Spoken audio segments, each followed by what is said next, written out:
niyo siya! Ipako siya sa krus!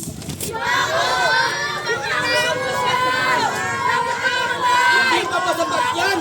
Tignan niyo siya! Ipako sa krus! Ipako yan! Ipako yan!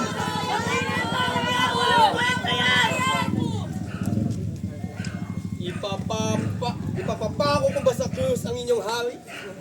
Wala naman kaming ibang hari malibang kay Caesar.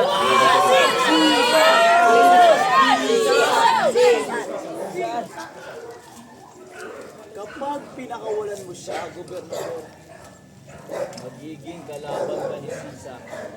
Kaya dapat mo siyang ipapako sa krus!